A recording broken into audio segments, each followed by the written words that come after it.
All right, so we've used table a few times. We've used tables on our files to create a border where we inserted a table one by one and we drag it all the way down to the bottom.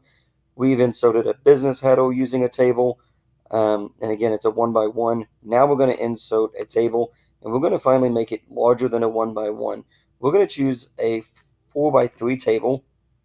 And when we click it, it's going to insert us a table down here at the bottom. Now, very important, you need to make sure you select everything you want to change. So that means if I want to change an entire row, I need to select the entire row.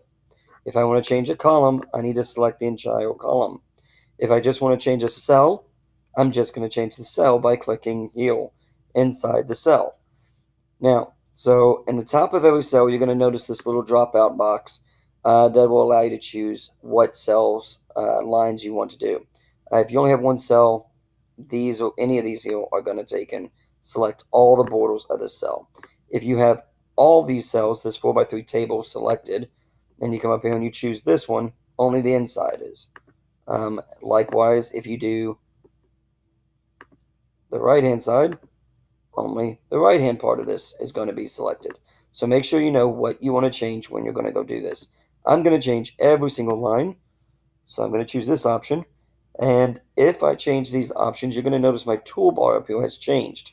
I no longer have anything up here on my toolbar except the things that would deal with the icons that would deal with the border. I can change the dashes of it. I can change the line thickness of it. And I can change the color of it. If you want to change the inside of the table, you will notice that over here on the far right hand side of my toolbar, I do still have my bullets up, my borders up here. But now that I'm clicked inside the table, inside the cell, I also have a background chance here. So I can have a background color change. If I want to select, if I want it to be applied to multiple cells, I need to select those cells that I want it to be applied to.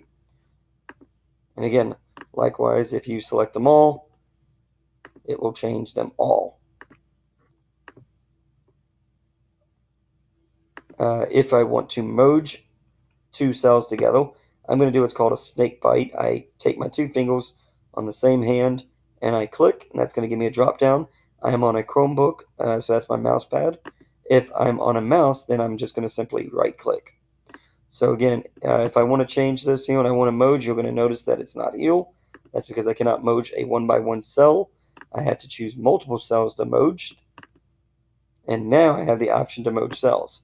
And that 4 cells coming across here has now become 1 cell all the way across the entire table. If I wanted to delete a row, I can either click inside 1 cell and delete row, and that will get rid of it. If I hit tab, it'll continue to go to the next one. Hitting tab again will create a new row. So every time you hit tab inside of a table, you're going to create a new row or a new cell depending on what you're doing. Be mindful of that. You don't want to use tab inside of the cells.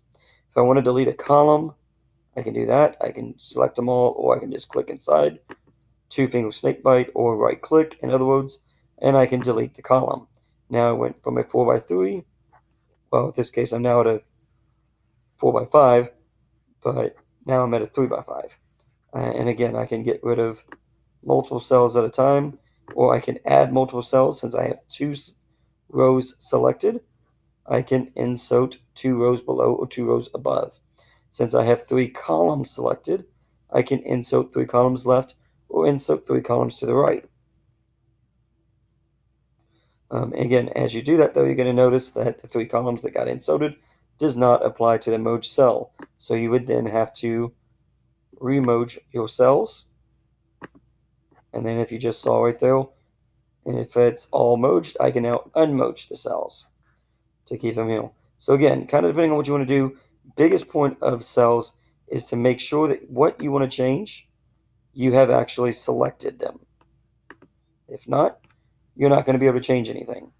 Again, if you want to change an entire row, background color is up here, or you can change the border from there. So again, just make sure you know what you need to change.